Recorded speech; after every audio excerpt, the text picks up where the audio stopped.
Thank you, Lord, for your word. You gave your word to heal us. Your word is a lamp unto our feet and a light unto our path. Open our ears so that we can listen, so that we can receive in our spirit what you have to tell us. Your instructions are clear and we need to follow it step by step. Anoint my tongue, anoint my voice, so that I can say what you want me to say. In Jesus' name, amen. The word of God comes to us from Genesis 35, from the first to the 14th verse, but I'm not going to read all the verses. I will just start off with the first verse. God speaks to Jacob and says, "Arise, go up to Bethel and dwell there, and make there an altar unto God who appeared unto thee when thou fleddest from the face of Esau, your brother." Maak jou klaar, trek op na Bethel en woon daar en bou daar 'n altaar vir die God wat aan jou verskyn het toe jy op die vlug was van jou broer Esau. Now there comes a time in our lives that we need to return to the place where it all started. Amen. For Jacob, Bethel was the place everything started. Now we need to go back to that place.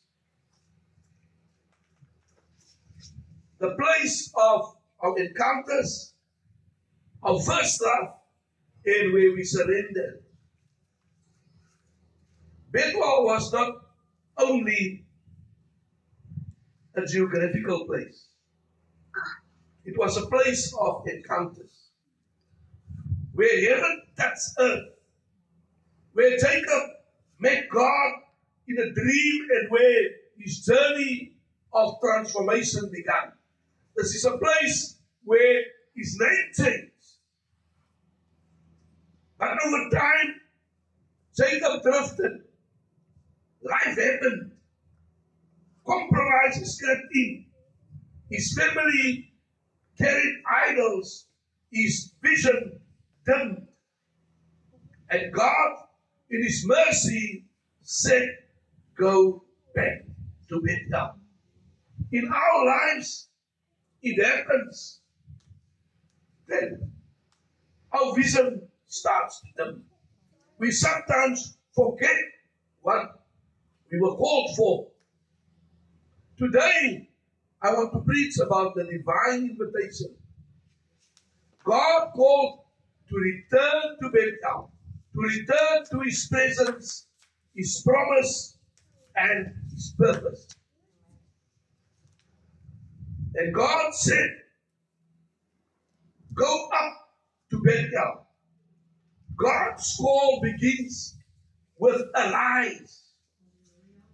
The first call that God calls you is stand up, maak jou klaar. Arise, go up to Bethel. In other words, get up, Jacob. You cannot stay where you are. At this point in Jacob's lives, he was dwelling in Shechem, a place of compromise and confusion. His daughter Dinah has been defiled. His sons had brought shame by their violence. His family was spiritually cold. Jacob was stagnant, living near Bethel, but not in Bethel.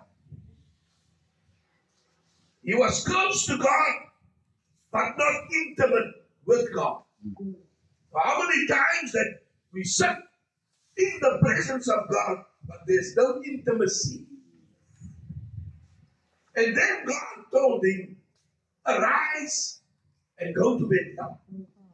He was so close to Bethel, God had to tell him, go. Beloved, there's a word for us today.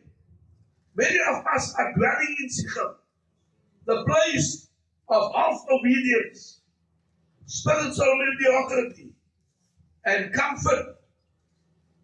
We are near where God wants us to be, but we are not there yet. God is saying, it is time to move. Arise from your complacency and go back to where my presence once burned bright in your life. Can you remember the time when you first came to God, that there was a burning sensation inside of you that you just want to be in God's presence? Yeah. You cannot pray enough. You just want to talk to Him. But that faded away.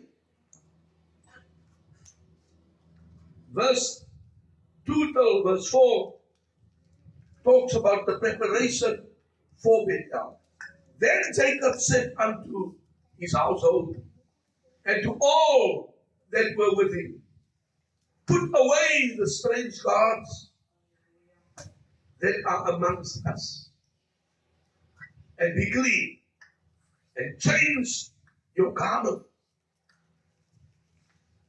There is a need for us to change our garments. Yes. Before Jacob could meet up with God, he had to clean house. Your way of thinking, your way of doing, that complacency needs to change. Before you meet God, you need to clean house. The actions God required was to put away the strange gods. They were idols, things that took God's rightful place in their hearts. Sometimes there's things that just take that rightful place of God in your heart.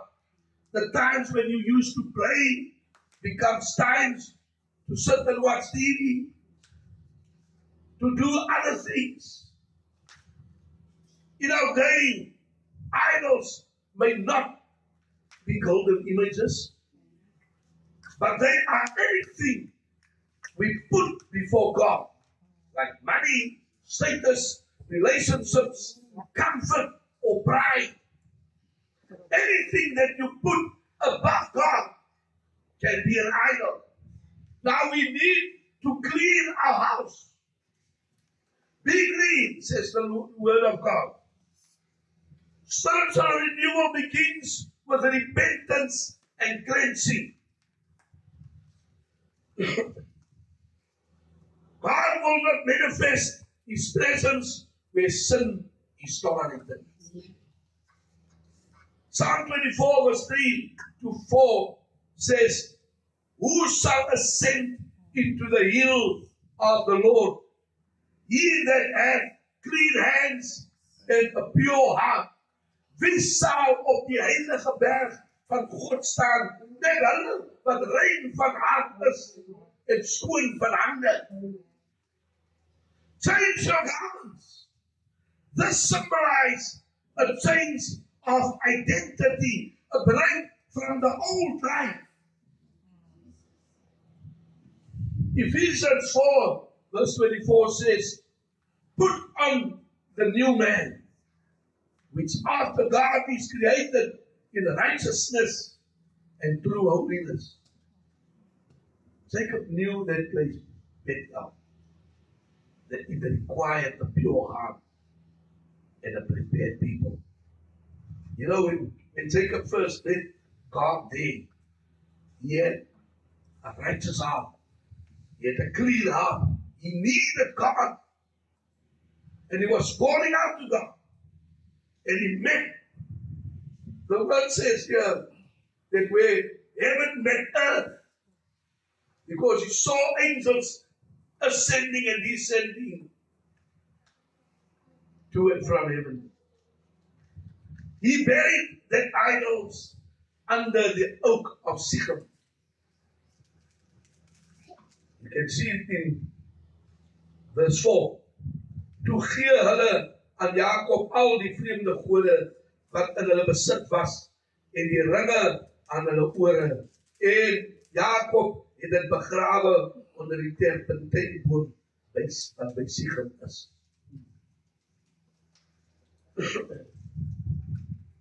You cannot go back to Bethel carrying what God wants delivered you from. If you want a fresh encounter with God, you must leave behind all the old gods and the compromises. Now, verse 5 tells you about the protection on your way to Bethel. En toe hulle weggetrek het, kom daar 'n skrik van God op die stede rondom hulle, sodat hulle die seuns van Jakob nie agterna gejaag het. And they turned it, and the terror of God was upon the cities that were around about them. And they did not pursue after the sons of Jacob. When Jacob obeyed God, God protected him. Now once we are in obedience with God, God's protection will come over us. Amen. Notice that protection comes after obedience. Jacob didn't need to fight for himself. God fought for him. Sometimes we want to take a battle with the enemy. We don't need to. We just need to be obedient. God will fight for you. Many of us want the covering of God without the cleansing. We want the favor of God without the faithfulness. But obedience activates divine protection. As Jacob moved towards Bethel, the fear of God went ahead of him. When you set your heart to return to God, He will make sure that nothing can stop you. Nothing will stop you from reaching your Bethel. Verse 6 to verse 7 speaks about the encounter at Bethel. Now we arrive there. We are obedient. We lay down everything, all the old gods. We change our garments. And here we come and we have an encounter. So Jacob came to Luz, which is in the land of Canaan. That is Bethel. And he built there an altar and called the altar El Bethel, because there God appeared unto him. El Bethel means God appeared unto him. When God finally arrived, he did what he was meant to do all along. He built an altar. We need to build altars for God.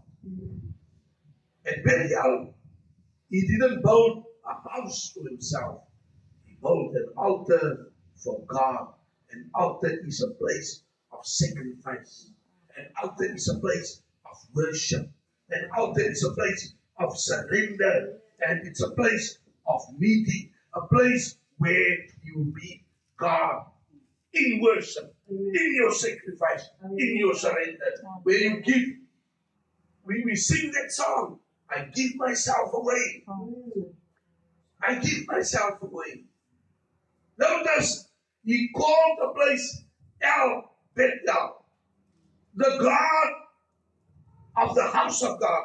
Bethel is the house of God. El is the God of the house of God. Jacob realizes that Bethel is not about the place. It is about the presence. He had met God of the house, not just the house itself. Ek sê julle, manners lief om te sê, jou is jouself besig met die dinge van die Here, maar jy is nie besig met die Here van die dinge. Nee? Ja, Jacob met Bethel. Excuse me. Bethel was where Jacob once dreamed of angels ascending and descending, but now he met the Lord face to face again. Remember the battle that God had with the angels. He said that I battled with him. It was with God. But here, you meet God again face to face. Beloved, sometimes God has to call us back to the altar. Back to pray. Back to worship. Back to holiness. Back to the cross. I can feel how the Word of God is speaking to me. Because the altar is where revival begins. Verse 9 to verse 14 talks about the renewal of the promise.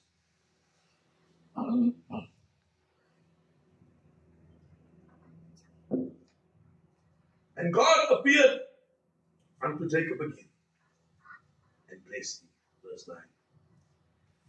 At Bethel, God renewed his covenant with Jacob.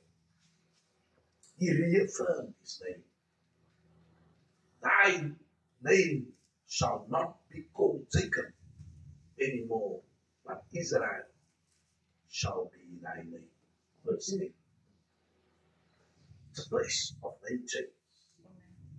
He reaffirmed his promise. He said, I am God Almighty. Be fruitful and multiply. Verse 11 to verse 12. Jacob came back weary, broken, and the covenant man stood up again. He was really tired when he came to the place where he met God. But he stood up again. Jacob went back as a deceiver.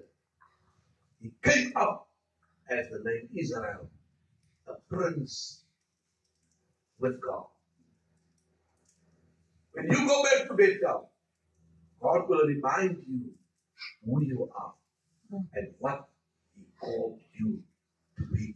Amen. You see, this is how important it is for us to go back to Bethel. God called us for a specific purpose, and it's at Bethel that He will remind you of that. And the last two verses, 14 and 15, the promise of worship. And Jacob set up a pillar in the place where he talked with God and poured a drink offering thereon. And he poured oil thereon. Jacob's final act was worship and consecration. The drink offering and the pouring of the oil. He poured out a drink offering, symbolizes surrender and thanksgiving. He poured out the oil, symbolizes anointing and dedication. We need to rededicate ourselves to God. When you go back to Bethel and meet God again, the only fitting response is worship. You cannot encounter His presence and remain casual. There needs to be a change. You cannot be the same person that you were. We must hold an altar again in our hearts and pour out our praises before God. I want to conclude the call for us today. The message is simple yet powerful. God is calling His people back to Bethel, back to the place of first love, back to the place of holiness, back to the place of surrender, and to the place of intimacy. Revelations 2 verse 4 to 5 says, nevertheless, I have somewhat against thee, because thou hast left thy first love. Remember, therefore, from whence thou art fallen, and repent and do the first works. Jy het jou plek van jou eerste liefde verlaat. Jacob went back to Bethel, and there he rediscovered God and His youth, the God of His calling, the God of His covenant. Maybe today God is whispering the same words in our ears.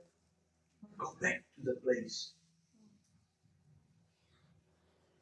where you once went before me.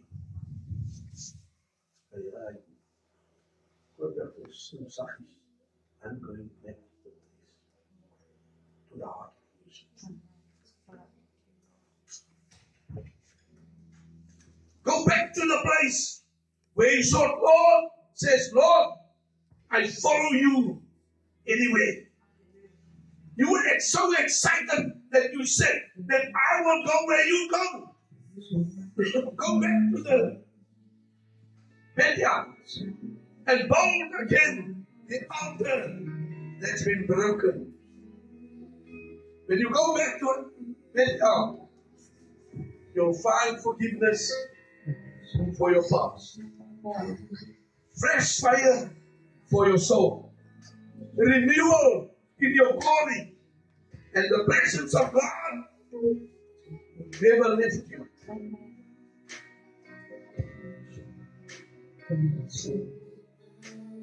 I just want to do a short prayer for you.